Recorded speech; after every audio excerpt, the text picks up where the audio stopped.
빌레몬서 1장 1절에서 22절까지의 말씀 함께 보시겠습니다. 신약성경 351페이지 빌레몬서 1장 1절에서 22절까지 말씀 다 같이 한 목소리로 하나님 앞에 공독해 올리겠습니다. 그리스도 예수를 위하여 갇힌 자된 바울과 및 형제의 부모는 우리의 상을 받는 자요 동역자인 빌레몬과 자매 아키야와 우리와 함께 동생된 아키포와 그들의 그에게 편지하니 하나님의 아버지와 주 예수 그리스도로부터 은혜와 평강이 너희에게 있을지어다. 내가 항상 내 하나님께 감사하고 기도할 때에 너를 바라는 주 예수와 우리 모든 성도에 대한 내 사랑과 믿음이 있음을 믿으니 이로써 내 믿음의 기대가 우리 가운데 있는 선을 알게 하고 그리스도의 이름으로 역사하리라. 형제여 성도의 마음이 너로 말미암아 하나님을 얻었으니 내가 너희 사랑으로 많은 기쁨과 위로를 받는다. 그러므로 내가 그리스도 안에서 분명하게 너희의 막강한 힘을 당할 수 있으나 우리가 사랑으로서 공부한다. 나이가 많다 바울은 지금 또 예수 그리스도를 위하여 갇힌 자 중에서 나은 딸을 오네시모를 위하여 내게 간구하라. 그가 그는 내게 유익하였으나 이는 나와 내게 유익함으로 내게 그를 돌려보내니 그는 내 신복이라. 그를 내게 몸을 있게 하여 내 몸을 위하여 갇힌 자 중에서 내 계신 나를 숨기게 하고자 하나 다만 내 생각이 없음 내가 아무것도 하기를 원하지 아니하니 그는 너의 사랑이 억지가 줄이지 아니하고 자유롭게 하려 한다.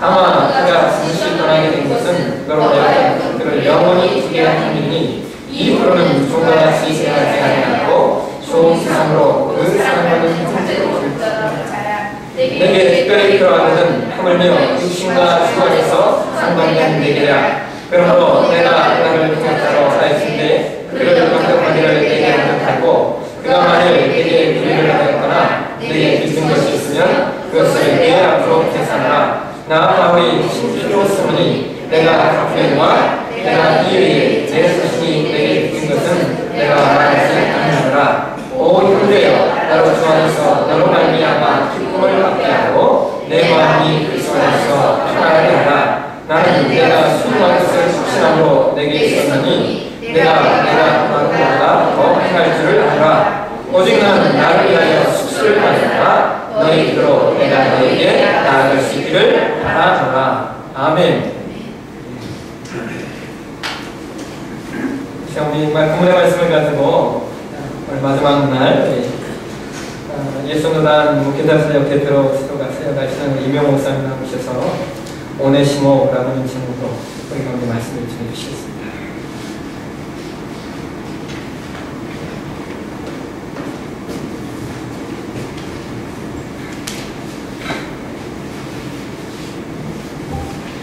여러분 식사하고 오셨어요? 네.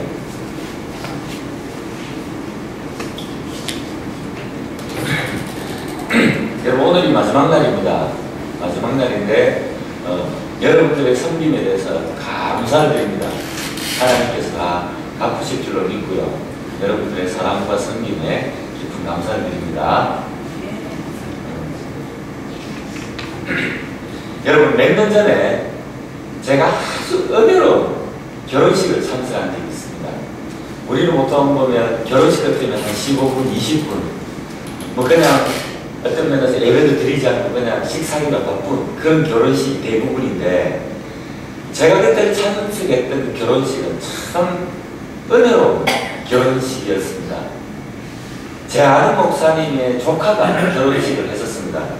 그런데 이 조카는 사회적으로 굉장히 좀 험악한 인생을 사는 이 조폭 출신의 이 조폭에 몸담고 있는 그런 조카였었습니다. 가니까요, 딱 들어가니까 가만 양복 입었던 이 뜻대 좋은 사람들이 쫙 서 있는 거예요. 쫙 서 있고 또 이 사회를 누구를 하냐면 아주 그 괜찮은 그 유명한 이 코미디언을 불러가지고 사회를 시키고 그런데 이 조폭 출신인 이 조카가 결혼하니까 이 목사님에게 주례를 부탁했습니다. 그런데 자기 조카를 위해서 주례를 충분히 해줄 수 있지만 자기보다도 좀 더 적합한 사람이 있지 않을까라고 알아보다가 아는 사람을 통해서 어떤 목사님을 소개받았어요.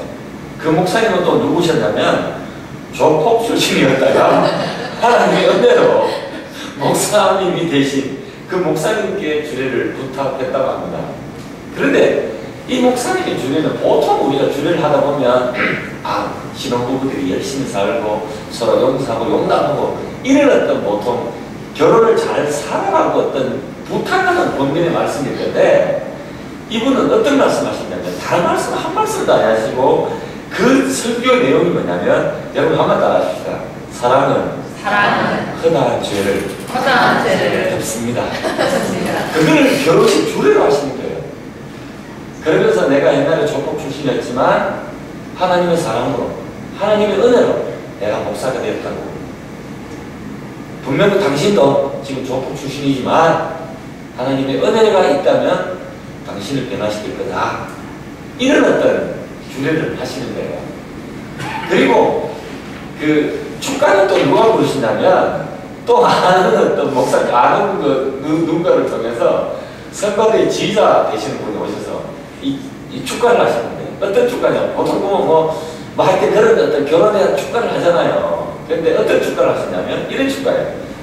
나를 지으시니가 하나님, 나를 부르시니가 하나님, 나를 보내시니도 하나님, 나의 나는 것은 다 하나님 은혜라. 그 찬양이 막 그런데요. 이 결혼식에서 제가 눈물을 본 거 제가 처음입니다. 눈물이 쫙 나면서 이 아직까지도 제가 볼 때는 그 결혼식을 제가 잊지 못하고 있습니다. 왜냐하면 또 특별히 저는 이 찬양이 저는 너무 좋기 때문입니다. 그죠? 나의 달려갈 길 다가도록 나의 마지막 곳 다하도록 나로 그 십자가 품게 하시니 나의 나는 것은 다 하나님 은혜라. 그죠? 여러분, 우리 주위에는 하나님의 은혜로 무익한 자가 유익한 자가로 된 경우를 우리는 이곳저곳에서 우리는 찾아볼 수가 있습니다. 여러분, 사도 바울의 전도 여행 중에요, 가장 많은 역사가 일어났던 곳은 여러 곳이 될 수 있지만 저는 제가 볼 때는 가장 많은 역사가 일어났던 곳은 어디냐고 말할 때 저는 제가 볼 때는 개인적으로 에베소 지역이 아닌가, 소아시아 지역의 에베소 지역이 아닌가, 저는 그렇게 생각을 합니다. 사도행전을 보면 누가는 그 에베소 사역을 정리를 하면서 이렇게 이야기합니다. 에베소 지역에서는 정말 희한한 일들이 많이 일어났다. 이렇게 이야기합니다. 희한한 일들이 일어났대요. 많이 일어났대요. 바울이 앞치마가 있습니다. 앞치마를 가지고 병든 자에게 앞치마를 던지면 그 병든 자들이 일어납니다. 그리고 또 귀신 들린 자에게 앞치마를 던지니까 동일하게 어떤 면에서 그 귀신이 다 쫓겨납니다. 여러분, 앞치마를 던지다 그러니까 사도 바울이 그때 당시 앞치마를 입었나? 이렇게 생각할 수도 있지만 여러분, 앞치마를 입었다는 그 소리는 뭐냐면 이 복음도 전하면서 같이 함께 일을 했다는 겁니다. 여러분, 사도 바울이 직업이 뭐죠? 예, 죄송합니다. 여러분들이 불교 다니시다가 잊어보셨으니까. 여러분, 천막 짓는 겁니다. 천막. 여러분, 우리가 보통 보면 자기량 선교사라는 말이 있잖아요. 자기량 선교사. 처음 들어봤어요. 여러분, 저를 긴장시키지 마십시오. 자기량 선교사라는 것은 뭐냐면 바깥에 가가지고 누군가의 후원도 받지만 직접 자기가 어떤 직업을 가지고 일을 하면서 선교 일을 담당하는 사람을 자비량 선교사라고 합니다. 여러분, 자비량 선교사를 영어로 뭐랄까요? 오늘 이거 아시면 목사님한테 맛있는 거 사드리게 해드릴게요. 뭘까요? 모르겠어요. 여러분, 오늘 제가 재밌는 거 하나 가르쳐드릴게요. 여러분, 한번 따라하십시다. 텐트 메이커. 텐트 메이커가 자비랑 선교사입니다. 왜냐하면 사도 바울이 그렇게 했으니까. 사도 바울이 어떤 것이 하나의 기원이 되는지 모르겠지만 텐트는 사도 바울이 어떤 하나의 그냥 텐트를 만들면서 그렇게 복음을 전했기 때문에 하나 자비랑 선교사를 우리는 보통 텐트 메이커라고 합니다. 그리고 이 텐트 메이커는 뭐냐면 앞에서 열심히 일을 했다는 거예요. 열심히 일을 하면서 복음을 증거하면서 앞치마를 막 병든데 던지니까 막 병든데 일어나고 귀신도 쫓겨나고 놀라운 역사가 일어났습니다. 그런데요, 에베소 지역의 사역의 참 특징 중에 하나는 뭐냐면 복음을 받아들이지 않는 사람들을 따로 배제하고 복음을 잘 받아들이는 제자들을 집중적으로 어디에서요? 두라노 서원이라는 곳에서 2년 동안 집중적으로 제자 훈련을 시킵니다. 제자 훈련을 시키는데 이때 두라노 서원에서 양육받은 제자 훈련 받은 사람들에 의해서 이 사람들이 바깥에 나가서 복음을 전가하고 교회를 세우기 시작합니다. 여러분 그 교회가 무슨 교회예요? 아시아 일국교회입니다. 여러분 아시아 일국교회가 어디 나오죠? 그렇지. 이쁜 딸. 아시아 일국교회가 어디 나오냐면 요한계시록. 우리가 잘 아는 서머나 두아디라 교회, 에베소 교회는 물론 사도 바울이 세웠지만 라오디게아 교회, 버가모 교회, 사데 교회, 빌라델피아 교회. 요번에 제가 이 성지순례를 다 했다는 거 아닙니까? 그런데 이 제자들에 의해서 이 아시아 일국교회가 세워지게 되고 제자들에 의해서 어떤 면에서 이 아시아, 소아시아, 우리가 아시아라는 것은 우리 지역이 아니고 터키 지역에도 소아시아 지역, 소아시아 지역에 있는 그곳에서 복음을 전하다 보니까 누가는 어떻게 이야기했냐면 아시아에 있는 모든 유대인들과 헬라인들이 다 복음을 들었다라고 그렇게 표현을 하고 있습니다. 여러분 두라노 서원에서 집중적으로 제자 훈련 받았던 사람 중에 한 사람이 누구냐면 제가 볼 때는 빌레몬인 것 같습니다. 오늘 빌레몬서를 읽었던 이 빌레몬. 여러분 빌레몬서는 뭐냐면 빌레몬에게 사도 바울이 편지를 보냈다는 겁니다. 그럼 이 빌레몬은 어떤 사람이냐? 제가 좀 이따 우리 또 공부하도록 하겠습니다. 빌레몬이 두라노 서원에서 집중적으로 제자 훈련을 받고 자신의 고향 어디에 있어요? 골로새라는 지역에 가서 자기 집에 교회를 개척하면서 어떤 하나의 교회를 형성하기 시작합니다. 여러분 그런데 우리가 궁금해지는 것은 이런 것이 있습니다. 목사님 골로새 교회에게 편지를 보내지 않았습니까? 그러니까 골로새 교회라는 것은 골로새 지역에 있는 교회거든요. 그런데 골로새서를 읽다 보면 이 골로새 교회는 누가 세웠냐면 에바브라라는 사람에 의해서 세워졌습니다. 그러면 골로새 지역에 있는 이 교회가 빌레몬이 세운 교회입니까? 그러면 분명 골로새서를 보면 에바브라가 세웠다 그러고, 그럼 우리가 이걸 어떻게 연결할 수 있냐면 제가 가보니까 골로새 지역이 우리가 그렇게 좁은 지역이 아니에요. 골로새 지역에 있는 한 교회가 A라는 교회는 에바브라라는 사람에게 의해서 지어졌고 또 다른 조그만 가정의 교회는 빌레몬에서 세워졌는, 그러니까 골로새 지역에 몇 가지, 그러니까 실질적으로 대표적으로 두 가지의 교회가 있었다라고 생각하시면 될 것 같습니다. 여러분 보통 보면 우리는 옥중서신을 많이 하잖아요. 옥중서신이라고 이야기하잖아요. 여러분 옥중서신이라고 들을 때 우리는 보통 어떤 복음서를 들을 수 있습니까? 옥중서신이요. 손 들어봐요. 디모데 후서. 오늘 집사님 작업 좀 연단 좀 하고 하시죠. 뭘까요? 옥중서신이라 그러면. 여러분 이제 질문 안 하도록 하겠습니다. 여러분 제가 그 대신 한번 따라 하십시다. 빌레몬서, 빌립보서, 에베소서, 골로새서. 요 네 가지를 옥중서신이라고 합니다. 쉽게 말하면 옥에서 기록했다 이렇게 되는 거예요. 그죠? 그런데 여러분 오늘 읽었던 이 빌레몬서도 동일하게 옥중서신입니다. 옥에서 기록했다는 거예요. 그러면 무엇을 통해서 이 옥중에서 기록했다는 것들을 알 수가 있느냐라고 말할 때 여러분 한번 봐요. 빌레몬서 한번 펴보십시다. 여러분 여기서 옥중서신이라는 것들을 기록한 단서는 어디에서 찾아볼 수 있습니까? 그렇지. 가친자라는 말들을 여러분 어디에서 몇 절을 찾아볼 수 있습니까? 갇힌 자. 1장 1절에 나오죠. 그죠? 그래야 그래요. 네. 그죠? 또 그럼 몇 절에 있습니까? 23절. 그죠? 그리스도 예수 안에서 나와 함께 갇힌 자 이렇게 되잖아요. 또요. 10절. 갇힌 중에 여러분 갇혔다 이 말을 통해서 우리가 알 수 있는 것은 뭐냐면 사도 바울이 지금 감옥 가운데 갇혀 있구나 라고 생각하면 사실 됩니다. 빌립보서에도 동일하게 그런 어떻게 해요? 갇힌 중에 이런 말들이 나오겠죠. 골로새서, 에베소서도 동일하게 다 같이 이렇게 나옵니다. 그런데 여러분 1장 9절 한번 봐요. 1장 9절 우리 1장 9절 다 같이 한번 볼까요? 자 시작.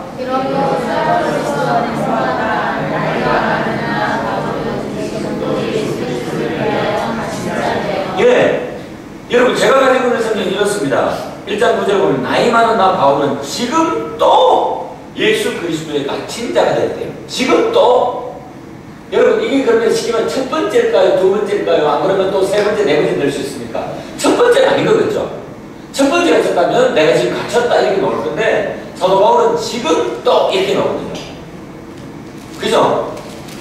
여러분 제가 이야기하는 이야기를 여러분 따라오시는 거죠? 네. 따라오고 계시죠? 그런 거예요. 그런데요 여러분 한 거예요. 여러분 이때의 감옥은 어디냐면 제가 물어보지는 않고 그냥 로마 감옥이라고 제가 이야기하겠습니다. 로마 감옥이에요. 우리 한번 봅시다. 사도 바울이 1차, 2차, 3차 전쟁을 마치고 어디 가냐면 예루살렘으로 올라갑니다. 예루살렘으로 올라갈 때 여러 가지 이유 중에 하나는 뭐냐면 물론 어떤 면에서 예루살렘으로 늘 가고 싶다는 이유도 있지만 가장 큰 목적은 뭐냐면 자기가 세웠던 이방 교회에서 구제 헌금을 모아가지고 예루살렘 교회에 전달하는 일들이 가장 큰 목적이었어요. 사도 바울은 왜 그렇게 자꾸 구제 헌금을 주려고 했냐면 사도 바울이 이렇게 이야기합니다. 너희들은 이스라엘 백성들의 영적인 빚이 있다. 영적인 빚이 있기 때문에 너희들은 영적인 빚을 갚는다는 마음으로 너희들이 쉽게 말하면 구제헌금을 한다는 거예요. 구제헌금. 그러면서 사도 바울은 이 이방 교회와 예루살렘 교회를 계속적으로 이어주려고 굉장히 많이 노력했었습니다. 이어주려고. 그런데 예루살렘에 딱 올라가니까 예루살렘 성전에서 이스라엘 민족들의 고발을 받아가지고 이 사람이 죄수의 신분으로 어디에 끌려가냐면 로마에 끌려갑니다. 로마에 끌려가요. 로마에 끌려가는데요. 그런데 이 로마 감옥의 특징은 우리가 생각하는 쉽게 말하면 이 로마 감옥에서 빌립보서와 빌레몬서와 에베소서, 골로새서를 기록했는데 로마 감옥의 특징은 어떤 특징이냐면 이런 거예요. 쉽게 말하면 지키는 병사는 있어요. 그리고 자신은 나갈 수가 없어요. 그렇지만 자기를 만나러 오는 사람은 언제든지 찾아올 수 있는, 그리고 또한 자기와 함께 다니는 동력자들, 자기와 함께 다니는 제자들은 언제나 함께 머무를 수 있는 그런 감옥이에요. 그럼 어떤 감옥이죠? 가택연금입니다. 가택연금. 가택연금 수준이에요. 마치 옛날에 보면 김대중 선생님이 그렇게 가택연금을 당하셨던 것처럼 나가지를 못해요. 그러나 찾아오는 사람은 언제든지 만나서 복음을 전가할 수 있습니다. 그 복음을 전가할 때 찾아오는 사람이 누구냐면 바로 오네시모예요. 오네시모가 복음을 전가했다는 거예요. 그죠? 그러니까 로마 감옥의 특징은 우리는 가택연금 수준이다 이렇게 보시면 될 것 같습니다. 여러분 빌레몬의 뜻은 어떤 뜻이냐면 친절하게 사랑을 받는 친구라는 그런 뜻입니다. 친절하게 사랑받는 친구라는 뜻이에요. 여러분 그들은 참 믿음과 사랑이 참 투철했던 사람이에요. 믿음도 있었고 사랑이 많았었습니다. 여러분 그런데 믿음이 있으면 이 믿음은 어떻게 표현되는 줄 아십니까?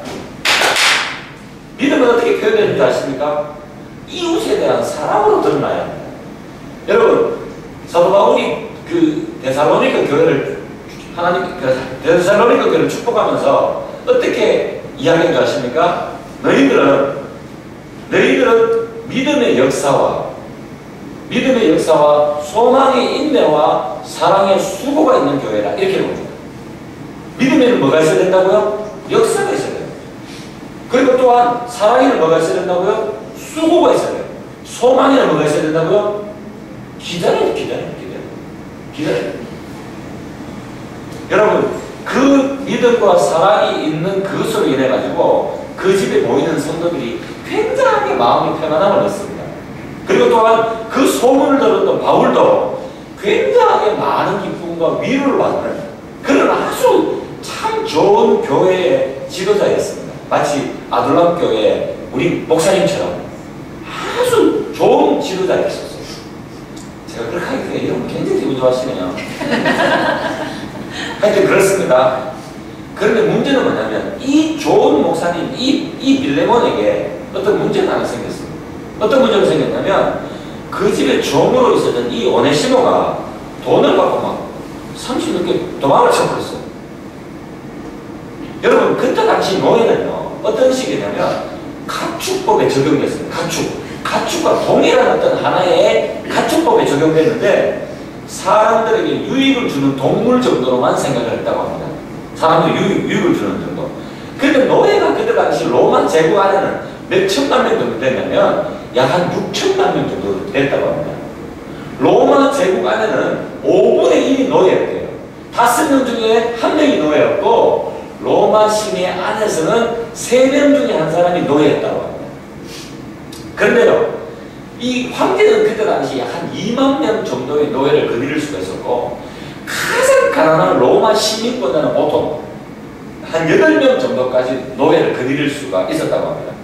그런데 그때 당시도 도망간 노예들이 하도 많아가지고요 추노라는 사람들이 많았답니다.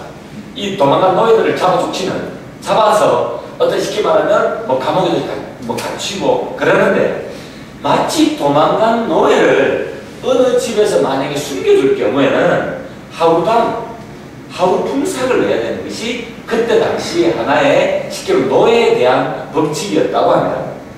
여러분 쉽게 말하면 가다가 노예를 잡는 추노에게 잡히면 적극적으로 사용이 됐었어요.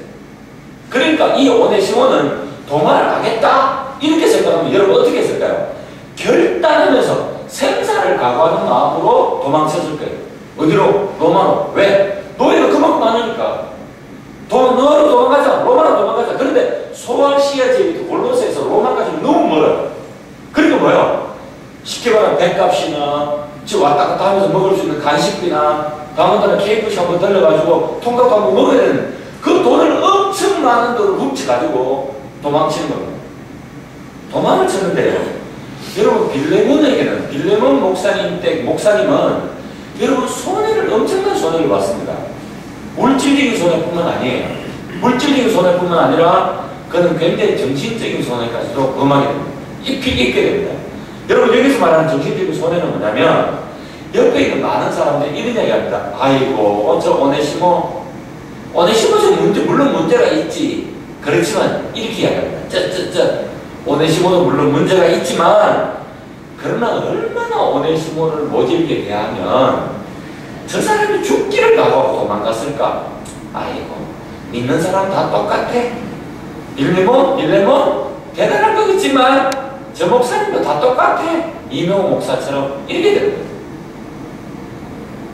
여러분 그러나 참 감사하게도 오네시모는 어떤 경로인지는 알지 못하겠지만 바울을 만나게 됩니다. 그리고 또한 바울이 전하는 복음을 통해서 그는 변화되기 시작합니다. 그러면서 사도 바울은 오네시모를 어떻게 이야기하냐면 갇힌 자 중에 낳은 아들이다. 바로 그 사람이 누구냐면 오네시모다. 그리고 두 번째는 뭐냐면 오네시모는 전에는 무익했지만 지금은 유익한 존재가 되었다.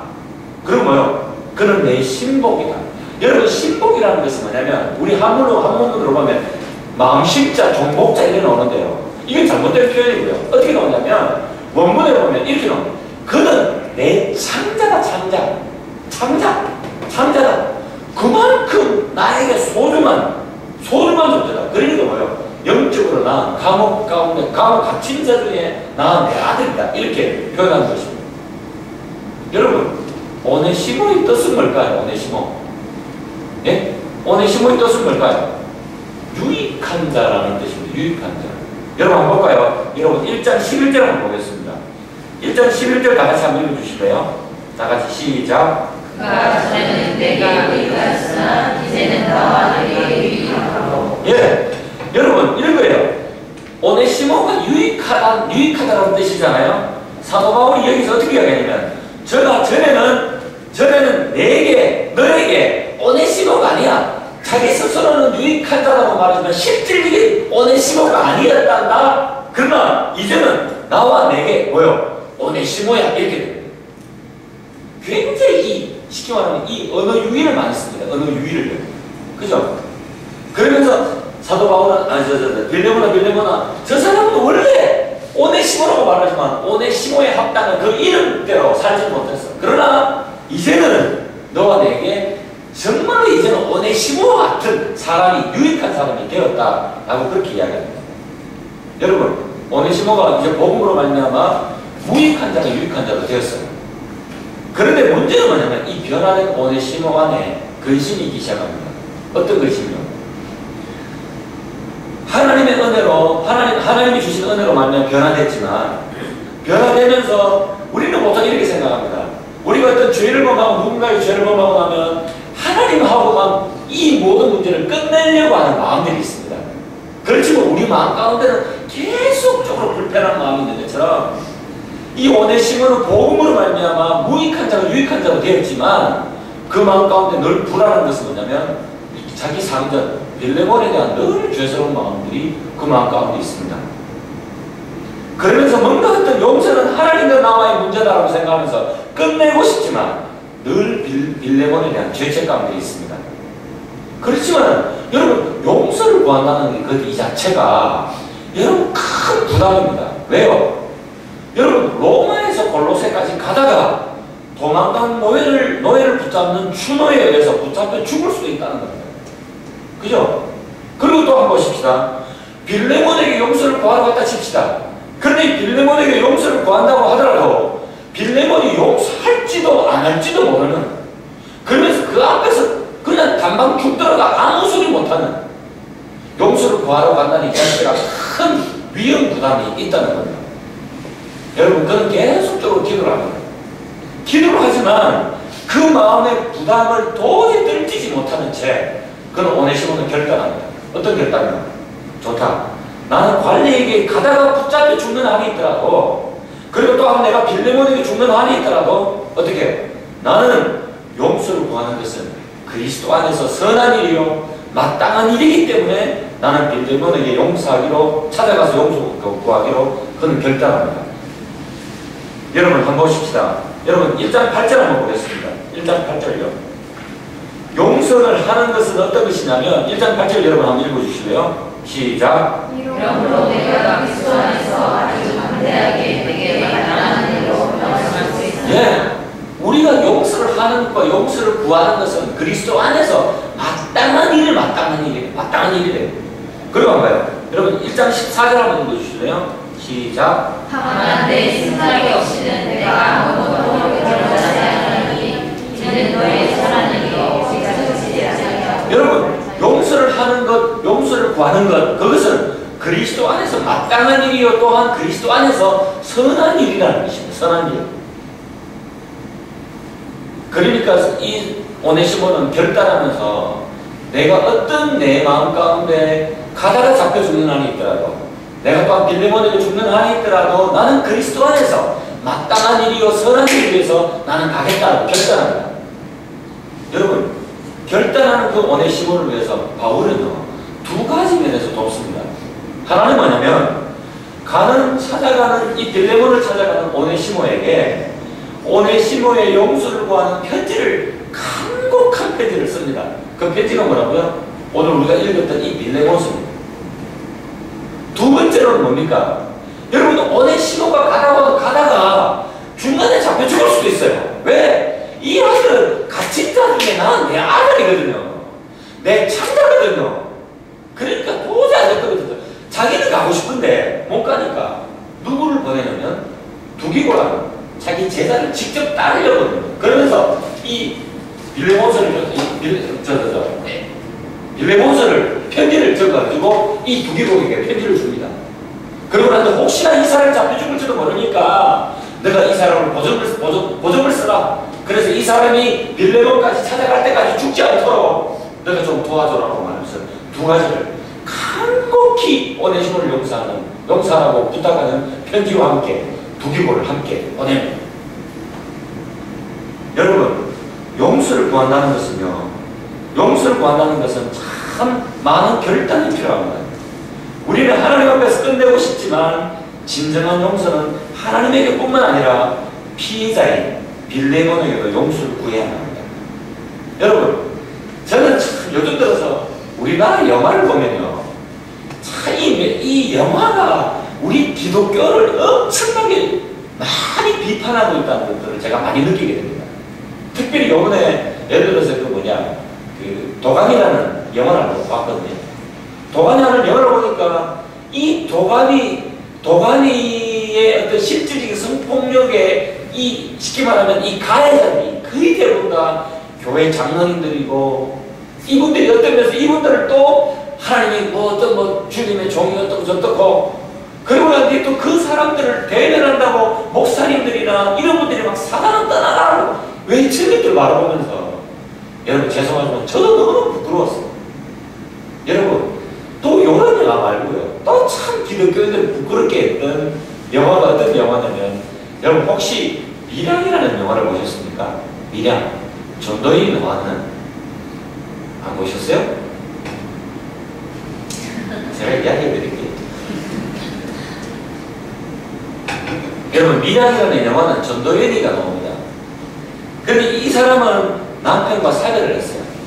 그리고 난 뒤에 남편과 사별했던 이 전도연이 고향 밀양으로 내려갑니다.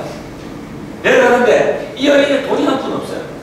근데 이 사람은 돈이 없으면 사람들한테 뭔가 관세를 받고자, 관세를 받을 것이다 이래가지고 돈이 굉장히 있는 체 합니다.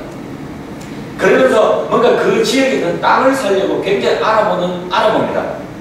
그런데 그 근처에 있었던 유치원 원장이 이 전도연에게 돈이 있다는 것들을 알고 딱 접근을 해가지고 하나뿐인 아들을 유괴를 합니다. 유괴를 하면서 이 여인에게 있는 돈을 가르치려고 했지만 못하니까 결론은 이 유괴된 애들을 그냥 죽여버립니다. 죽여버렸는데 이 여인은 너무 큰 상처를 받고, 큰 상처를 받지만 친구들과 주변들의 사람들의 도움으로 말미암아 믿음을 가지게 되고 은혜로 이기게 됩니다. 결론은 또한 살인자가 이 유치원 원장이 잡히게 되고, 그러면서 기도하고 또 기도하고 또 기도하니까 하나님의 은혜로 말미암아 이 자기 아들을, 하나뿐인 아들을 죽였던 이 유치원 원장을 용서하기로 결정을 하면서 그 어떤 감옥에 가게 됩니다. 감옥에 가는데 면회를 하려고 딱 보니까 이 살인자를 보니까요, 깜짝 놀라는 거예요. 왜 놀랍니까? 살인자 얼굴이 너무 편하네요. 너무 얼굴이 왜 막 부뜨뜨가지고 너무너무 좋은 거예요. 여러분, 그러면서 이분이, 이 살인자가 어떤 이야기 하십니까? 하나님이 자신의 모든 죄를 다 용서했다.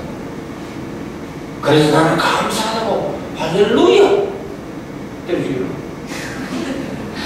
그러니까 전도연이가 하나님의 은혜로 말미암아 용서하기로 결단을 하면서 그 앞에 딱 서는 순간 이 사람이 벌써 하나님 다 용서받았다는 거예요. 그러면서 너무너무 감사하고 너무너무 환한 얼굴로 나는 지금 죽어도 천국 갈 수 있습니다. 할렐루야 하고. 그러니까 이 여인이 완전히 황당해하며 방황하는 시간을 갖게 된다는 그런 내용입니다. 여러분, 기독교에서 말하는 용서는 이런 용서가 아니에요. 값싼 용서가 아니라는 거예요. 여러분, 우리는 용서를 구해야 될 때 먼저 우리가 죄를 범했을 때 하나님과 먼저 1대1 면담을 통해서 예수 그리스도 보혈의 피로 다시 한번 뒤덮는 하나님이 허락하시는 용서를 받아야 함에도 불구하고 먼저 받는 것이 우선입니다. 그러나 두 번째로는 잘못을 범한 그 사람 앞에서 눈물 흘리는 회개와 용서 구함이 필요하다는 것입니다. 여러분, 이것을 알았던 오네시모는 하나님과의 모든 관계에서 끝내고 싶었지만 아니에요. 계속적으로 마음의 부담이 있어서 그는 모든 죽음을 결단하고 빌레몬을 찾아가는 겁니다. 어떤 면에서 보면 오늘 나오는 이 오네시모는 진정한 용서가 무엇인지를 모델로 보여주고 있다고 생각합니다. 여러분, 오늘 이 빌레몬서를 기록하면서 사도 바울은 어떻게 이야기합니까? 9절에는 뭐라고 이야기해요? 9절. 여러분 9절 한번 읽어봐요. 9절요. 다 같이 시작. 우리여 사랑으로서 간구한다. 나이가 많다. 예, 여러분 나이가 많다요. 나이가 많다. 여러분 우리는 보통 나이 한 30, 40 40대 사람은 나이 많다고 이야기하지 않습니다. 여러분 요즘 들어서 보니까 60대신 분들 참 젊습니다. 그죠? 그러나 1세기 당시에 거의 나이 많다고 말했을 때 여러 가지 정황들을 따져보면 이때 당시 바울의 나이는 60을 간 넘은 나이가 아닌가 저는 그렇게 생각을 합니다. 그런데 60이 넘었어요. 그리고 또한 감옥에 갇혀 있습니다. 여러분 그러면 바울과 빌레몬의 관계는 어떤지 한번 보십시다. 우리가 19절 한번 보겠습니다. 19절이요. 19절 후반부를 한번 읽어보겠습니다. 나 바울이 친필로 내게 갚으려니와 너는 요구부터 시작. 시작. 너는 시작.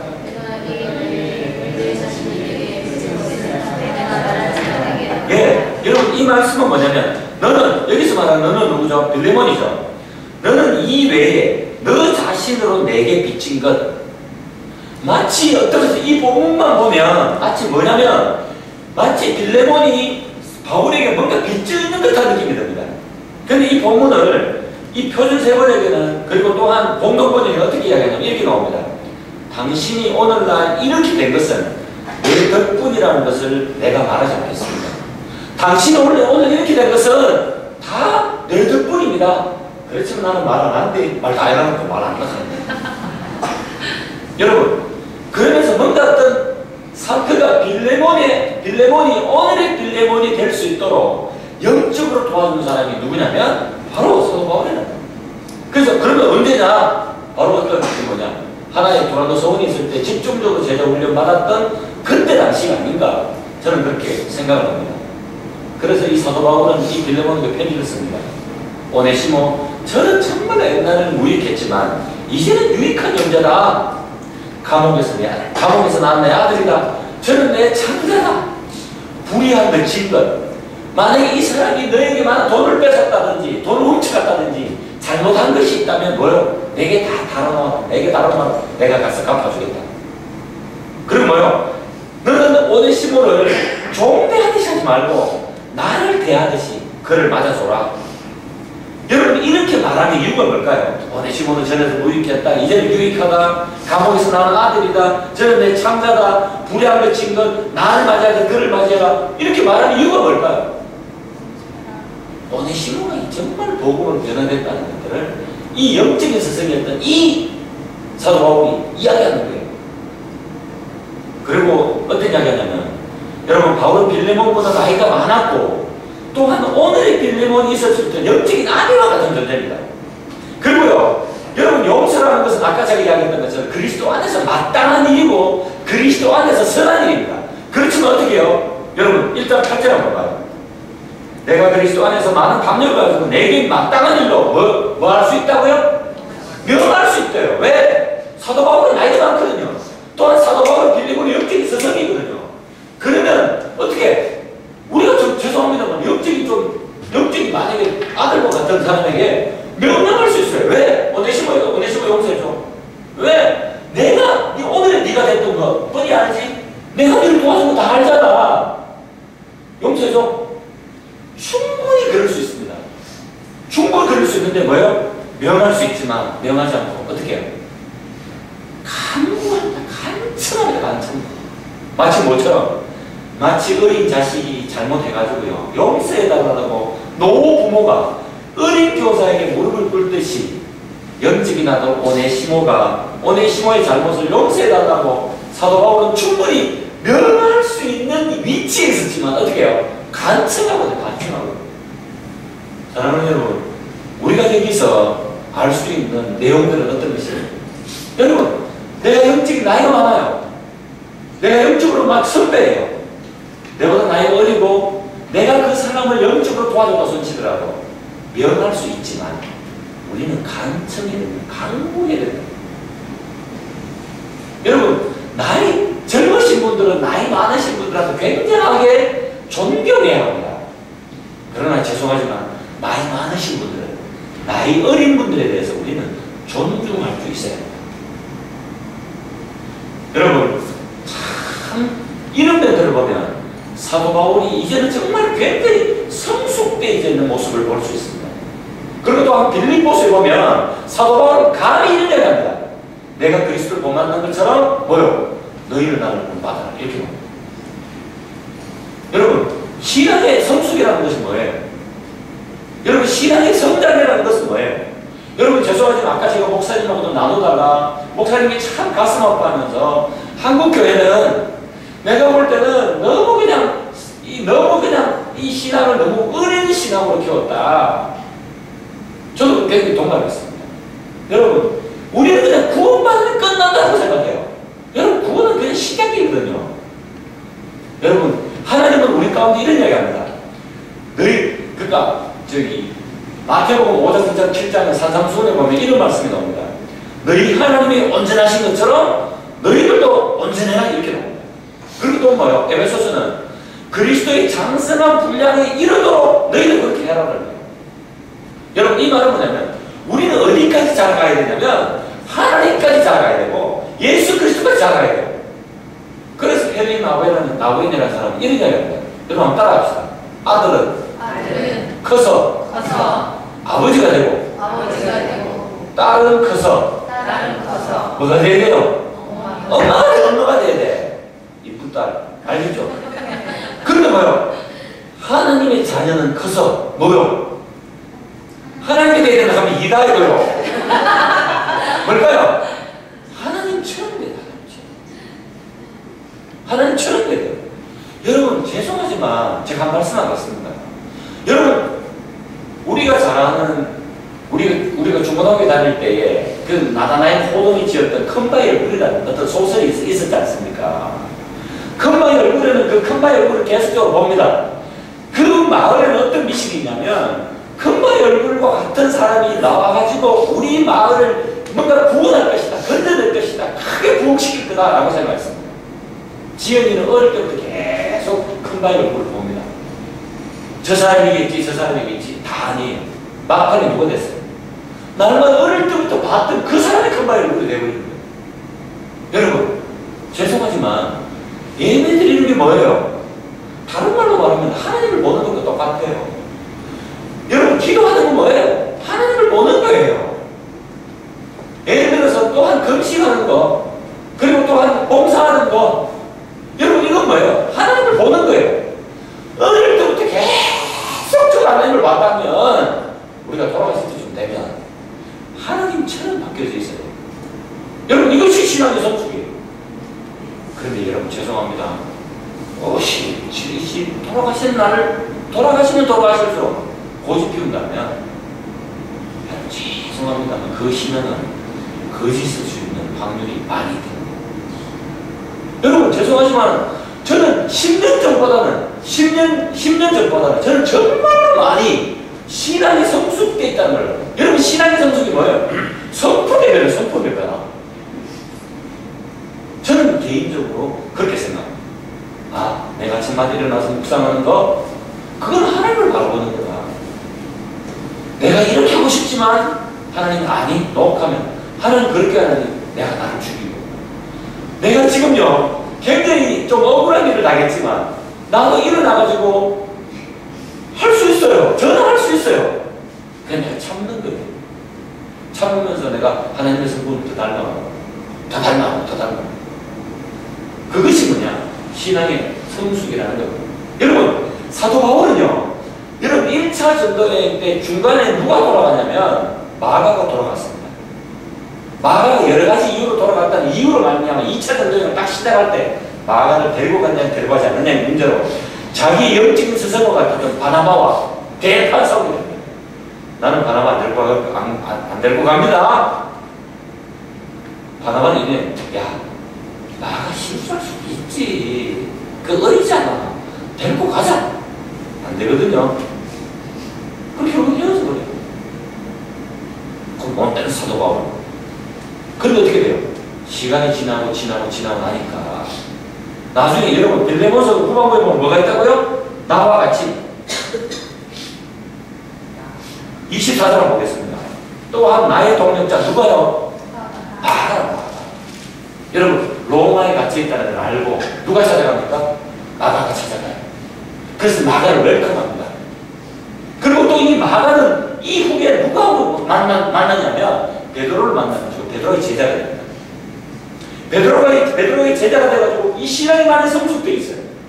그러는데 또한 마음에 많이 깎여지는데 사도 바울을 만나가지고 어떻게 나의 동력자 이렇게 됩니다. 사도 바울은 마지막에 다 죽을 때 준대가지고 디모데후서에는 어떻게 이야기하냐면 디모데에게 야 마가를 데리고 왜? 저는 내일의 아주 유익한 존재가 될 것이다 이렇게 됩니다. 변화됐기 때문에 여러분 재밌는 거 한번 이야기해 봅시다. 여러분 이 빌레몬 이 편지는요 어떻게 전해졌고 어떻게 읽혀졌을까요? 그럼 한 가지만 더 물어봅시다. 이 빌레몬 편지는 누구에게 편지를 보내는 거예요? 누구에게? 빌레몬이 1차적으로 보내죠. 또 누구에게 보냅니까? 자, 성경을 찾아봅시다. 일단 2절 한번 보겠습니다. 자, 아비아와 아기포와 그리고 뭐요? 또 뭐요? 내 집에 있는 뭐요? 교회에게 편지하는 거예요. 교회에게. 자, 빌레몬에게도 먼저 편지하지만 두 번째로 누구에게 편지하냐면 교회에게 교회. 그러니까 뭐요? 자, 한번 봐요. 그리고 1장 3절 하반부에 보면 너희에게 있을지어다 이렇게 되거든요. 그래 봐요. 25절 한번 너희 10년과 함께 있을지어다. 만약에 빌레몬에게만 보냈다면 뭐가 나온다고요? 너희에게 있을지다 이렇게 되잖아요. 교회에게 보냈으니까 너희와 함께 있을지어다 이렇게 되는 거예요. 그죠? 여러분 그러면 이 편지는 누구가 가져갔다고요? 빌레몬이 두개고가 가져갔습니다. 그러면 이 편지는 먼저 1차적으로 빌레몬이 읽고 교인들 돌아가면서 읽었을까요? 저는 제가 볼 때는 아니거든요. 저는 제가 볼 때는 주일날 우리 아브라함 교회가 이렇게 모일 때에 마치 빌레몬 집에 교인들이 다 모이고 빌레몬이 모였을 때 그때 두기고가 편지를 읽었을 것이라고 저는 믿습니다. 여러분 그런데 봐요. 이 두기고는 골로새 편지와 함께 아울러 이 빌레몬서를 가지고 갔어요. 우리가 골로새서 4장에 보면요 어떻게 나오냐면 이런 이야기합니다. 편지를 보냈는데 두기고가 너희들한테 편지를 보낼 거다. 그런데 함께 따라 붙이는 사람이 있을 것인데 그 사람은 누구냐면 오네시모도 함께 너희와 함께 따라 보낸다. 근데 오네시모는 어디 사람이라고요? 너희와 같은 고향 사람이다. 봐요. 골로새 지역에 편지를 보냈습니다. 오네시모를 따라 보냈습니다. 그러면서 오네시모가 말하기를 오네시모는 너희와 함께 같은 고향이다라고 말하면 오네시모 고향은 어디예요? 골로새. 그러면 골로새 지역에서 오네시모가 노예 생활을 했으니까 빌레몬 집에 모이는 교회는 어느 교회라고요?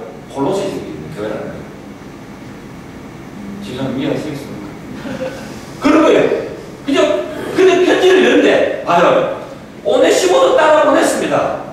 교회에 들어왔어요. 편지를 읽습니다. 두기고에서 여러분 생각해봐요. 그럼 그때 당시 오네시모는 어디 있어요? 오네시모는 굶는 것 같습니다. 두기고가 있습니다. 오네시모는 어디 있을까요? 저 뒷편에 앉아있던가 두기고 옆에서 아무 소리도 못하고 그냥 얼굴 막 põ쩍põ쩍해가지고 식은땀 막 흘리고 있잖아요. 그래 있을 거라는 겁니다. 그때 온 교회들을 향하여 두기고 편지를 쭉 읽습니다. 어떻게 됩니까?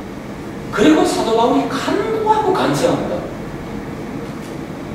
이 오네시모는 누구냐면 감옥에서 나는 내 아들이다. 저는 정말로 옛날에는 이름값 못했어요. 옛날에는 정말 무익한 존재였지만 이제는 정말 이름값 하는 존재가 되었다고. 그리고 나의 창자다 불의한 것 지은 것 내게 따라가라. 내가 다 갚아주겠다. 잠시 이 사람이 떠난 것을 영원히 두고자 합니다. 저를 영접하기를 내게 영접하라. 이제는 종이 아닌 사랑받는 형제가 될 것이다. 내게 특별한 존재다. 빌레몬아 나의 아들 오네시모를 용서해다오. 그래서 내가 너로 인해서 기쁨과 평안을 느끼게 해다. 이렇게 이야기합니다. 그런데 여러분 잘 들어봐요. 여러분 이 편지를 읽을 때 오네시모가 옆에 서 있습니다. 성도들과 모든 분들을 저를 존중하는 마음으로 보는 것과 달리 오네시모를 딱 보는 순간 이 새끼가 오냐 그래 죽이려 막 이빨을 막 소리도 들리고 지금 두고 한번 보자니 이랬는데 두기구가 사도 바울이 편지를 쭉 읽으면서 사도 바울이 오네시몬을 향한 마음이 쫙 느껴지는 순간, 여러분 이 편지글을 읽고 대하면서 여러분 가장 은혜 받았던 사람이 누구라고 생각하십니까?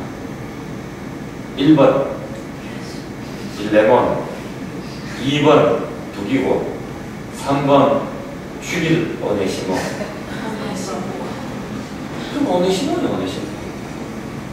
여러분 그 편지를 읽는 순간 이 오네시몬은 잘 마치 아무 보잘것없는 자기에게, 아무 보잘것없는 이 자기란 존재에게 영적으로 이 감옥 가운데 내 아들이다, 빚진 것이 있다면 내가 다 갚아주겠다, 그리고 또한 나의 창자가 나를 대하듯이 그를 대하라. 이 사도 바울의 이 영적인 아비의 마음이 느껴지면서 무릎 꿇고 푹 울었을 때 대선 통곡했을 거예요. 여러분 그럴 때 여러분 어떻게 했을 거라고 생각합니까? 빌레몬도 일어났을 것이고, 그리고 또한 이 그 빌레몬 집에 모이는 교회 사람들이 다 일어나가지고 어떻게 해요? 오네시몬을 너무 사랑하는 사람들로 용서하는 마음으로 안아줬을 것이고, 저는 제가 볼 때는 성경상에 기록되어 있는 최초의 교회, 어떤 교회야? 축복성이 울려 퍼지는, 당신은 하나님의 언약 안에 있는 축복의, 이런 축복의 찬양이 이 빌레몬 교회에게 엄청나게 울려 퍼지지 않았을까? 저는 그렇게 생각합니다. 여러분, 사랑하는 여러분, 우리 한 가지만 더 질문해 보십시다. 왜 사도 바울은 왜 이 편지를 빌레몬뿐만 아니라 빌레몬 집에 모이는 교회에 이 편지를 썼을까요? 여러분, 분명히 이 죄는 누구에게 지었냐면, 뭔가 이 죄는 뭔가 빌레몬에게 지었어요. 여러분, 그러나 빌레몬에게 지었던 이 죄를 또 누가 합니까? 교회 구성원들이 다 알아요. 그런데 바울은요, 이 오네시모가 그 교회 공동체의 용서와 용납으로 이제 교회의 일원으로 받아지기를 원하셨어요. 쉽게 말하면 뭔가 이제 완전히 떼주기를 원했다가 이제 정말 우리가 받아들일 하나의 교회의 일원이 되기를 원했다는 말입니다. 그래서 뭐요?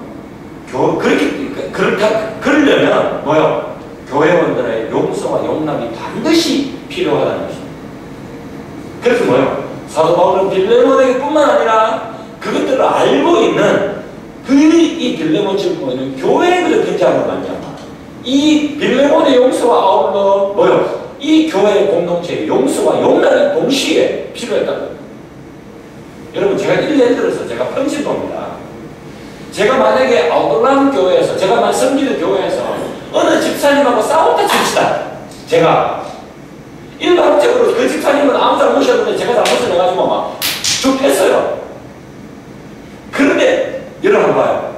제가 그러면 목사님 너무 가슴이 아프니까 목사님 정말 죄송합니다, 용서해 주십시오, 라는 것이 필요해요. 그러나 또 필요한 건 뭐예요? 그 모습을 지켜보고 그 모습을 소문으로 들었던 이 교인들도 동일하게 교인들 앞에서 용서를 구한다는 것입니다. 여러분, 저는 제가 볼 때는 요즘 들어서는 나는 가슴이 너무 아픈 건 뭐냐면, 교회 앞에서 떳떳이 제가 볼 때는 정죄하고자 하는 것은 절대로 아닙니다. 저분이 잘못했음에도 불구하고 계속 저를 덮어줘야 덮어주지 말라는 소리가 아니고, 문제는 뭐냐면 그분이 잘못했다면 앞에 나와서 용서 구하는 시간이 필요한 겁니다. 내가 정말 잘못했습니다, 용서하십니다, 내가 죄를 인정합니다. 그런 죄의 고백이 있을 때 어떻게 그 공동체가 그렇습니다, 우리 형제님을 용서하고 사랑합니다, 이렇게 할 때 우리도 풀려지고 그 사람도 풀어지는 놀라운 역사가 있게 될 것이라는 것입니다. 여러분, 이 이후에 여러분 오네시모가 어떻게 됐을까요? 복음으로 무익한 자가 유익한 자로 바뀌었습니다. 그리고 또 빌레몬의 용서가 있었습니다. 빌레몬 집에 모이는 그 교회의 용서와 용납이 있었습니다. 그 이후에 오네시모는 어떻게 됐을까요? 잘 먹고 잘 살았다, 이건 아니에요. 뭔지 아십니까? 사도 바울의 마음이 가장 깊어 있는 교회가 무슨 교회일까요? 제가 볼 때는 에베소 교회입니다. 에베소 교회에 뭐가 됐다고요? 목사님이 돼요, 목사님. 오네시모가 그러면서 이 오네시모를 바라봤던 이그나티우스라는 사람이 이렇게 고백합니다. 나는 세상에 당신들을 섬기는 감독인 오네시모 대신 여러분의 많은 배송을 영접하였습니다. 오네시모는 말할 수 없는 사랑의 사람입니다. 저는 여러분이 그를 예수 그리스도 영으로 사랑할 것을 기도합니다. 그리고 여러분이 그를 닮기를 간구합니다. 그와 같은 감동을 주신 그분을 찬양합니다. 여러분은 충분히 그럴 만한 자격이 있습니다. 여러분, 그리스도의 공동체와 용서와 용납은 무익한 자를 유익한 자로 변화시키는 놀라운 능력이 있다는 것입니다. 여러분, 저는 이 빌레몬서를 보면서요, 뭐가 생각나냐면 우리가 잘 아는 장발장이잖아요. 장발장. 여러분, 장발장이 배고파가지고 빵을 하나 훔쳤습니다. 훔쳤다는 그 이유로 말미암아 몇 년 동안 감옥에 있게 되냐면 20년 감옥에 있거든요. 20년. 감옥에서 나와가지고 어느 날 어느 주교의 따뜻한 대접을 받습니다. 너무너무 따뜻한 대접을 받아요. 근데 아니나 다를까 그 앞에 금촉대가 있던 걸 알고 금촉대를 훔쳐서 달아나다가 또 경찰한테 잡혀가지고 신문을 받기 위해서 그 주교 앞에 오게 됩니다. 근데 그 주교가 어떤 이야기 합니까? 왜 당신은 왜 이 금촉대만 가져갔냐고, 왜 언장까지도 가져갔지 않았냐고 그 이야기를 하는, 그 이야기를 듣는 순간 어떻게 해요? 이 장발장은 바뀌게 됩니다. 여러분, 우리가 여기서 알 수 있는 것은 뭐예요? 은혜와 용서는 그 사람을 변화시킨다는 겁니다. 여러분, 감옥과 그 사람이 20년 동안 감옥에 갇혀 있었지만 20년 동안 율법에 잡혀 있었지만 감옥과 율법은 절대로 사람을 변화시킬 수 없다는 겁니다. 여러분, 오늘 이 빌레몬서를 읽으면서 여러분들이 깨달은 진리가 무엇입니까? 여러분, 용서는 하나님과 사람 앞에서도 다루어져야 한다는 것입니다. 하나님 앞에서도 다루어져야 되고 사람 앞에서도 다루어져야 된다는 것입니다. 그러나 여러분, 용서는 우리에게 엄청난 많은 지혜가 필요합니다. 만약에 나는 준비됐다 하더라도 그 상대방이 준비되지 않았음에도 불구하고 끝까지 용서 구하면 여러분, 그것도 힘들어요. 용서가 필요해요. 지혜가 필요합니다. 그런데 만약에 쉽게 말해 용서를 구해라 이랬단 말입니다. 순진한 남자가, 죄송합니다, 지혜가 필요하다고 제가 이야기합니다. 순진한 남자가 옛날에 결혼하기 전에 있었던 그 어떤 얼룩진 과거를 자매한테 다 후회하는 거예요. 그래가지고 어떻게 해요? 가정이 풍지박살나는 가정들이 참 많이 있습니다. 여러분, 그런 부분들은요, 내 자신의 과거 문제는 여러분, 죄송합니다, 이건 하나님과의 문제로 다 끝내십시오.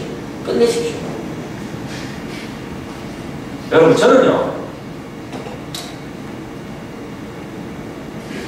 제가 은혜를 받고 난 이후에 제가 참 해결하지 못한 어떤 한 문제가 있었어요.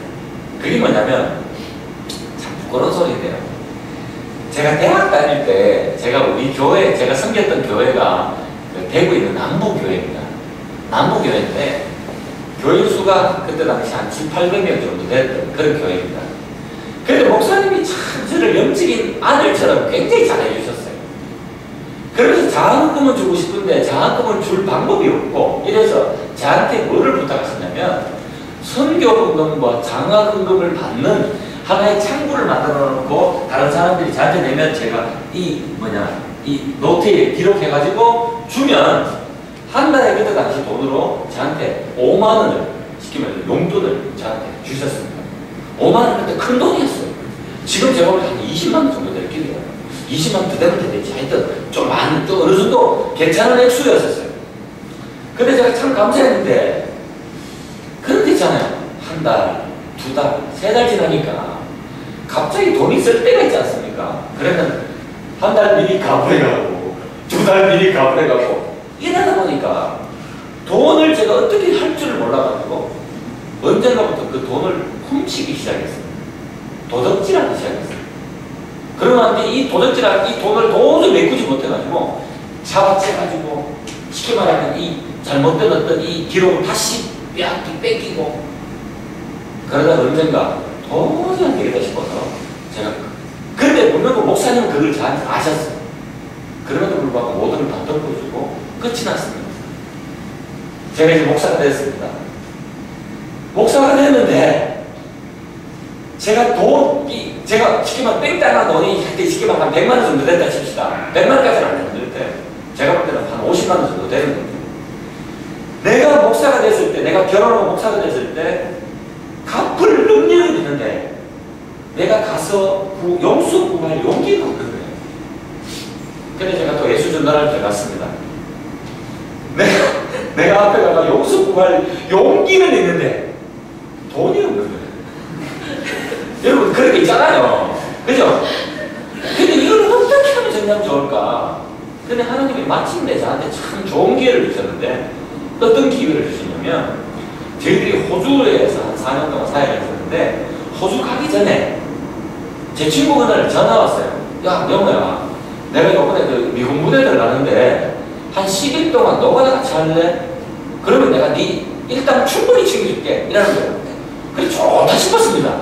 그러는 순간 안 했다 할까? 좋다. 내가 여기에서 10일 동안 받는 모든 노가다 재정은 내가 이 삥당한 돈, 도적질한 돈 갚는 것으로 다 갚겠다 이렇게 생각했어요. 그런데 열심히 일했습니다. 그러니까 그때 당시 돈으로 저한테 70만 원, 빨간 이 지폐를 70만 원 저한테 제 친구가 주더라고요. 그래서 어떻게 해요? 어떻게 했을까요? 목사님한테 전화했습니다. 목사님 만납시다. 목사님 죄송합니다. 지금 너무 바빠서 못 만나요. 그럼 목사님 제가 전화라고 상으로도 내가 전화 드릴게요. 말씀을 해요. 목사님 제가 옛날에 고등학교 대학 다닐 때 목사님 저한테 이런 얘기 부탁하셨죠. 이런 얘기 부탁하면 나도 처음에는 잘하다가 두 번째부터는 돈도 욕심이 생겨가지고 내가 돈 하나 내가 일부를 내가 도둑질했다. 그리고 난 뒤에 내가 볼 때는 지금 호주로 가려고 하는데 내가 돈은 있는데 용기가 없고 용기는 있는데 돈은 없고 그래서 하나님이 기회를 주셔서 내가 이거를 마지막 마무리 좀 정리하고 싶다고. 그러니까 목사님이 딱 하면 아니 응? 목사라는 사람이 응? 뭐가 그렇게 되냐고 그렇게 깼습니까? 안 깼어요. 그러면서 그분이 하시는 말씀이 뭔지 알아요? 나는 이명호 목사님을 존경한다. 그러니까 그러고 나서 제가 그 돈을 제가 그냥 목사님한테 드렸습니다. 드리고 나니까요. 제가 그 호주로 가기 전에 목사님이 저를 수요일날 부르시는 거예요. 불러가서 어떻게 해요? 너무나 부끄러운 것은 뭐냐면 이야 우리 목사님이 이제 호주로 가신다고 선교사로 가신다고. 근데 호주로 선교사 가시기 전에 노가다를 열심히 해가지고 후배들 다 헌금을 달고 있다니까. 부끄러워라. 그렇게 저를 세워주셨어요. 여러분 참 죄송하지만 저는 제가 훈련을 받고 난 이후에 제가 잘못했다고 생각하는 사람들한테 다 찾아가서 제가 용서를 구했습니다. 내가 이랬다 내가 정말 용서를 구한다. 제가 다 그런 용서를 구하는 시간들을 가졌습니다. 여러분 용서는 지혜가 필요합니다. 지혜가 필요합니다. 하나님의 때가 필요합니다. 여러분 또한 오늘 빌레몬서를 통해서 우리가 깨달을 수 있는 것은 뭡니까? 여러분 한번 따라하십시다. 복음은 무익한 자들 유익한 자로 변화시킨다. 여러분 공동체의 용서와 용답도 있었지만 오네시모가 진정한 오네시모 될 수 있는 것은 뭐냐면 복음이었다. 여러분 복음은 무익한 자를 유익한 자로 바꿉니다. 정말 이묘가 너무나도 무익한 존재였는데 예수 그리스도의 사랑과 은혜라는 그 복음이 나를 유익한 자로 바꾸셨다. 여러분 또 한 번 따라하십시다. 용서는 그리스도 안에서 마땅한 일이요 선한 일이다. 여러분 믿습니까? 네. 여러분 우리는요 용서를 구하는 일에 대해서는 상대방이 용서 구하는 것은 우리가 엄격해집시다. 우리 스스로가. 그러면서 철저하게 하십시다. 그리고 반대로 누군가가 용서를 구해오는 것은 우리가 또 이렇게 생각할 수 있어요. 마치 빌레몬이 오네시모가 빌레몬에게 용서를 구하는 것처럼 그렇게 용서를 구할 때는 내가 용서하려고 하겠다. 여러분 그렇게 하시면 안 됩니다. 그 사람이 용서를 구하든지 말든지 우리는 그 사람을 용서하는 것이 뭐냐면 바로 그리스도 안에서 마땅한 일이요 선한 일이라는 거예요. 여러분 정명이라는 사람이 소설가가 이렇게 고백합니다. 원수를 사랑하여라. 무슨 말씀입니까 주님? 내게는 그렇게 엄격하면서도 어찌 내 원수에게는 그렇게 관대하십니까? 그래 예수님 하신 말씀 이렇습니다. 나는 너가 원수와 똑같은 얼굴이 되는 것은 나는 참을 수 없다. 여러분, 저도 지금 굉장하게 나를 뒤에서 정말 엄청나게 비방하는 사람들이 많이 있습니다. 이명호가 그렇게 잘나가는 얼굴도 아니고 똑똑한 사람도 아닌데도 불구하고 나를 시기하며 비방하는 사람들이 너무 많았어요. 그렇지만 저는 아침에 일어나면 날마다 제가 용서를 합니다. 하나님 용서를 합니다. 나사렛 예수님에 내가 용서를 합니다. 왜? 내가 그 사람을 계속적으로 용서 못하는 것은 뭐가 같다고요? 내 안에 있는 감옥에 가두어놓은 것 똑같다고. 그러면서 어떻게 해요? 한 번씩 가가지고 죽일라 지금 하다 보면 어떻게 된다고요? 내가 그 사람과 똑같이 다른 맛을 다 하고 있다는 거예요. 예수님 그런 거 지나죠. 여러분, 이방 종교를 우상을 섬기지 마라. 하나님은 되게 했던 그 어떤 그 뭐냐, 질투하시는 분이시네? 물론 맞아요. 질투하셔, 하나님이. 여러분, 우상 종교를 섬기지 말아라고 말할 때 이유 중에 뭔지 아십니까? 우상 종교를 섬기면 우상을 닮아가는데 닮아간다고. 하나님을 우상 종교를 믿으면 우상을 닮아가는 것처럼 하나님을 믿는 사람은 하나님을 닮아가야죠. 여러분, 한 번만 더 따라하십시다. 공동체, 용서와 용납은 뭐요? 사람을 변화시킵니다. 여러분 믿습니까? 네. 여러분, 저에게는 한 가지 소원이 있습니다. 하나 소원이 있어요. 자매님은 소원이 뭐예요? 예. 좀 더 질문할까요? 네. 좋은 언제 만나는 거예요? 그건 제가 만나게 해드릴게요. 집사님 소원이 뭐예요? 여자 집사님. 예. 집사님 소원이 뭐예요? 저요? 예. 저도 같은데 얘기나. 자, 좀 지났습니다. 자기님 소원이 뭐예요? 저요. 하나님을 닮아가는 거. 우리 연결하다. 저는 자매님의 나는 소망이 그대로 이루어질 줄 믿어요. 네. 그러려면 하나님을 알아가야 돼요. 하나님을 알아가야 돼요. 한번 봐요. 저는요, 여러분, 저한테 소원이 하나 있어요. 그 소원이 뭔지 아십니까? 그렇게 대단한 것도 아니에요. 저는 제 모교회에 가서 설교하는 게 제 소원이에요. 저는 하나님이 정말 제 소원을 다 들어주셨어요. 근데 그 소원은 아직까지 이루어지고 있지 않습니다. 왜 제가 우리 교회 모교회에 가서 제가 설교하고 싶으냐? 여러분, 내가 이렇게 성장했습니다. 이렇게 성숙했습니다. 그건 절대 아니에요. 여러분, 그랬던 이유가 뭘까요? 여러분들이 나를 기다려주고, 여러분들이 나를 인내해주고, 여러분들이 용서하고, 여러분, 제가 볼 때도, 제가 지금 볼 때도 너무 부끄러운 짓을 많이 했어요. 너무 부끄러운 짓을 많이 했어요. 차마 입으로 닿기 힘든 교육자한테 비판을 한다든가, 내가 일어나서 절대 참지 못할 모욕을 했다든가, 후배들을 그대로 그냥 완전히 막 비판해버리고, 그 성도들이 도저히 참지 못하고 견디지 못할 그런 행동들을 내가 엄청나게 했음에도 불구하고 이분들이 너 싹수 노랗다, 너는 교회 우리 공동체 중에 너무 아까운 너무 버거운 문제야, 다른 데 떠나라 했다면, 여러분, 저는 오늘이 죄가 없었어요.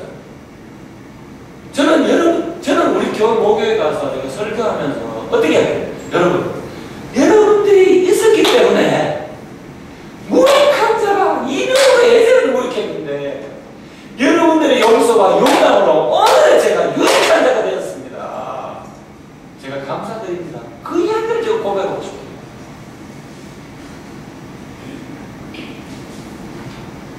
여러분, 우리는 오네시모와 같은 자였습니다. 저는 굉장히 무익한 존재였지만 어떻게 지금은 우리는 복음으로 유익한 존재가 되었습니다. 그리고 또 뭐요? 공동체의 용서와 용납으로 오늘은 내가 있습니다. 그렇게 하면 뭐요? 전적인 하나님 나라입니다. 나를 지으시니가 하나님, 나를 부르시니도 하나님, 나를 보내시니도 하나님, 나의 나 된 것은 다 하나님 은혜라. 저는 언젠가 어느 새벽에 말씀을 보다가 눈물을 쫙 흘리면서 제가 이렇게 고백했습니다. 하나님, 개와 같은 나에게 어떻게 이렇게 큰 은혜를 베푸셨습니까? 이렇게 고백했습니다. 여러분, 우리가 잘 아는 아둘람 공동체가 있습니다. 다윗 시대에 아둘람 공동체가 있었습니다. 그 아둘람 공동체의 회원은 마음이 상한 자, 억울한 자, 이런 자들이 모였습니다. 여러분, 그 안에서 복음으로 또한 그들의 사람들의 공동체와 용서와 용납으로 다윗이 왕이 되었을 때 나라의 기초를 다지는 엄청난 큰 일꾼들이 나왔습니다. 여러분, 지금 사랑하는 이 아둘람 교회는 어떻습니까? 저는 제가 볼 때는 여러분 겉모습은 건강할 것 같았지만 여러분 마음이 상한 자, 억울한 자, 병든 자들이 이렇게 우리들이 함께 모여져 있습니다. 여러분, 먼저 우리는 복음을 통해서 복음으로 또한 뭐요? 공동체와 용서와 용납을 통해서 치유하고 회복되어야 한다. 여러분, 그렇다면 어떻게 해요? 그래서 저는 이 아둘람 공동체가 복음과 공동체의 용서와 용납을 통해서 치유와 회복됨으로 말미암아 저는 이 아둘람 공동체를 통해서 하나님의 큰 일꾼들이 일어났으면 좋겠어요. 그리고 어떻게 해요? 늘 제2, 제3의 오네시모가 계속 떼어지는, 배출되어지는 교회가 되기를 소망합니다. 네. 그것이 하나님의 깊은 이 아둘람 공동체를 향한 소원인 줄 믿습니다. 네. 사랑하는 여러분, 저는 죄송합니다. 저는 자매님 보면 너무 사랑이 가요. 여러분, 근데 죄송하지만 지금 부모님이 교회를 다니지 않잖아요. 그럼 여러분 어떻게 돼요? 여러분 신앙의 선배들이 이 자매를 여러분의 딸로 영적으로 입양하셔야 돼요. 그래서 이 자매가 집에서 받지 못하는, 신앙적으로 받지 못하는 그 사랑을 여러분들이 영적인 부모가 되어서 이 자매의 사랑을 부셔야 돼요. 그래야지만 이 자매가 온전히 성숙되어질 수 있습니다. 내 자신, 내 자녀, 이것만 아니에요. 부모가 교회 다니지 못하는 사람들에게는 여러분들이 친히 영적인 부모가 되어서 입양하고 돌봐주고 힘들고 어려울 때 안아주고 그럴 때 이 자매가 나중에 커서 이 자매의 소원이 뭐냐면 나는 아둘람 교회 가서 설교하고 간증해보는 게 소원이라고 이야기하면서 여러분, 오늘의 여러분들의 공동체의 용서와 용납이 있었고 여러분들이 나에게 가르치는 복음이 있었기 때문에 내가 오늘 이처럼 유익한 자가 될 수 있었다고 고백하는 놀라운 역사가 있게 될 것이라는 겁니다. 여러분 믿습니까? 바로 그것이 바로 공동체를 형성하셨던 하나님의 목적입니다. 여러분 믿습니까? 저는 그런 교회가 되기를 소망합니다. 여러분 죄송하지만 우리 교회가 지금 예를 들어서 개척교회 수준이 못 벗어났다. 여러분 그런 생각하지 마세요. 그런 생각하지 마세요. 우리 교회는 지금 작지만 충분히 하나님의 마음들을 이루어나가고 우리 교회대로는 억울한 사람, 마음이 병든 사람들을 다 치유하는 것으로 말미암아 이 사람을 제2, 제3의 오네시모로 만들어서 사회와 하나님 나라에 배출하는 놀라운 역사가 있어야 줄 믿습니다. 아둘람 교회를 통한 사람들이 내게서 날 자들이 아둘람 교회에서 날 자들이 올해 황폐된 것들을 다시 세울 것이며 너는 옆에 파괴된 미천을 쌓으리니 너를 일컬어 무너진 데를 수고하는 자를 할 것이며 너를 무너진 길을 수축하여 그할 곳이 되게 하는 데가 되게 하니 저에게도 축복들이 이 아둘람 공동체에 일어나기를 소망합니다. 여러분 오늘 우리가 들었던 말씀을 가지고 우리 함께 주님 앞에 조용하게 좀 기도했으면 좋겠어요. 여러분 오늘 들려왔던 말씀은 뭡니까? 우리가 먼저 이렇게 주님 앞에 좀 감사했으면 좋겠어요. 하나님, 내가 당신의 복음을 듣기 전에 무익한 자였는데 내가 복음으로 말미암아 하나님 영적으로 유익한 자가 되게 해주셔서 감사합니다. 하나님 또한 내가 이 아둘람 공동체의 한 회원이 될 수 있도록 도와주셔서 감사합니다. 우리 목사님을 만나게 해주셔서 감사하고 우리 옆에 있는 영적인 집사님을 만나게 해주셔서 감사하고 또한 귀한 믿음의 자매를 만나게 해주셔서 감사합니다. 우리 이렇게 좀 주님 앞에 먼저 좀 감사했으면 좋겠어요. 하나님, 나의 나된 것은 당신의 은혜입니다. 이렇게 여러분 고백 좀 하십시오. 그리고 여러분 좀 이렇게 기도했으면 좋겠어요. 개와 같은 나에게 어떻게 이렇게 큰 은혜를 베푸십니까, 하나님? 이렇게 좀 기도 좀 합시다. 아멘? 우리 함께 기도하십시다. 조용하게. 주님 감사합니다. 아버지 도와주시옵소서. 하나님, 아버지 도와주시옵소서. 하나님 역사해 주시옵소서. 하나님 우리 가운데 말씀해 주시옵소서. 아버지 역사해 주시옵소서. 하나님의 충만하심으로 우리 가운데 역사해 주시기를 기도합니다. 하나님 도와주시옵소서. 하나님 이끌어 주시기를 기도하며 소망합니다. 하나님 아버지 역사해 주시옵소서. 하나님 충만케 해주시옵소서. 아버지 역사해 주시옵소서. 늘 우리 하나님 감사로 제사드릴 때로 하나님 되어줄 수 있도록 여호와께서 함께하여 주시옵소서. 하나님 역사해 주시옵소서. 하나님 이끌어 주시옵소서. 하나님 도와주시옵소서. 아버지 역사해 주시옵소서. 여러분 이 시간에 여러분 혹시나 여러분 용서 못하는 어떤 그런 사람들이 있습니까? 여러분 이 시간에 좀 그 사람들을 그냥 풀어주십시다. 하나님은 이야기합니다. 너희가 땅에서 내면 하늘에서도 매일 것이다. 너희가 땅에서 풀면 하늘에서도 풀릴 것이다. 이렇게 이야기합니다. 여러분 좀 푸십시다. 여러분 그것은 우리의 신앙의 유익을 위한 것입니다. 여러분 그 사람을 좀 풀어내십시다. 용서하기로 결정하십시오. 여러분 7번에 7번 용서하는 것이 무엇입니까? 한 번 용서를 선포한다고 해서 용서되는 것이 아니라는 거예요. 생각날 때마다 계속적으로 용서를 하는 거예요. 하나님 그 사람을 내어보냅니다. 하나님 나는 하나님을 닮고 싶지 나는 그 사람을 닮고 싶지 않아요. 하나님 그 사람을 축복합니다. 그 사람을 축복합니다. 하나님 용서를 구합니다. 그리고 또한 하나님 내가 어떤 누군가에게 용서를 구할 일들이 있습니까? 그렇다면 먼저 하나님 앞에 이 시간에 용서를 구하십시오. 하나님 내가 이런 죄를 범했습니다. 내가 누구에게 이런 죄를 범했습니다. 하나님 용서해달라고 주님 앞에 또한 기도하는 시간을 갖도록 하겠습니다. 다 같이 함께 기도하겠습니다. 하나님